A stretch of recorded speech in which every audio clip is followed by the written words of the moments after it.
Oh my gosh. Have you ever seen such an ugly backpack? It doesn't even have a designer tag on it. Dude, what is the name brand on this? Is this even name brand? Sharks. Has this ever happened to you? Walking to class and your backpack gets made fun of? Well, that's why we decided to market the luxury brand backpack. Sharks. So the way we started off wasn't exactly a luxury backpack.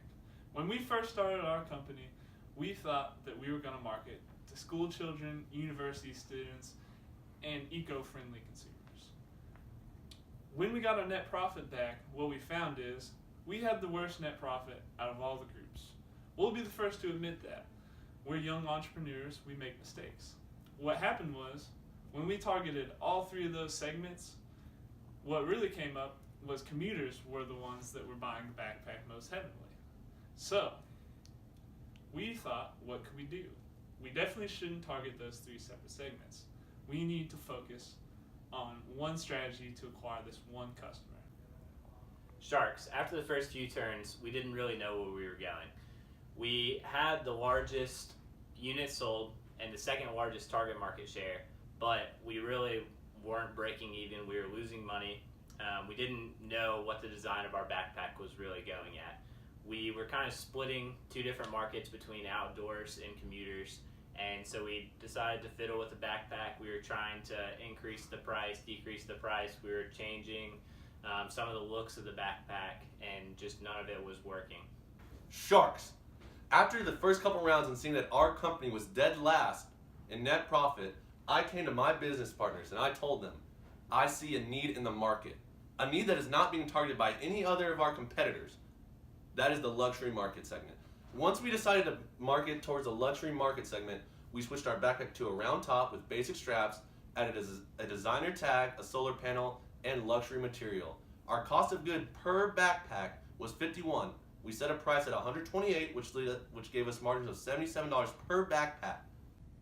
After we changed our market segment to the luxury market, we saw promising returns on our investment. However, we did realize that our net profit was not where we wanted it to be. Because of this, we had to look at our variable costs. Our marketing expenses were way too much.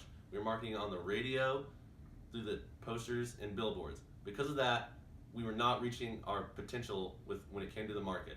And because of that, we decided to market more frequently through the fashion magazine because we believed that we could hit our luxury market much more there.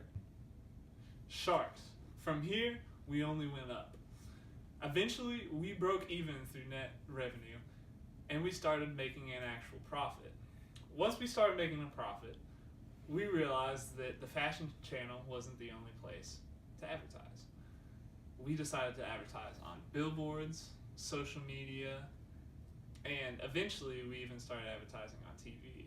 But our main focus was to only advertise heavily on places that reached the luxury brand.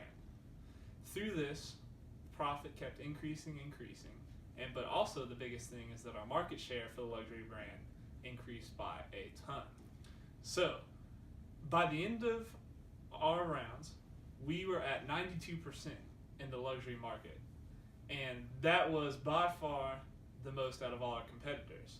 But a little bit through the process, we realized that there was actually a competitor that was trying to advertise to our luxury brand. So we figured that we just had to keep spending and spending on the revenue because we did not want to lose that market share to the competitors. Throughout this process, our net profit increased exponentially. It just kept going up, and we kept seeing bigger and bigger shares of the market. This was a good strategy for us because we were only focusing on that luxury brand.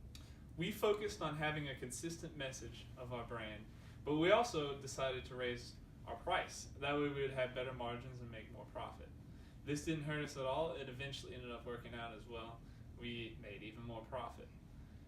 Another thing we decided to do that was big was invest in the fashion boutique.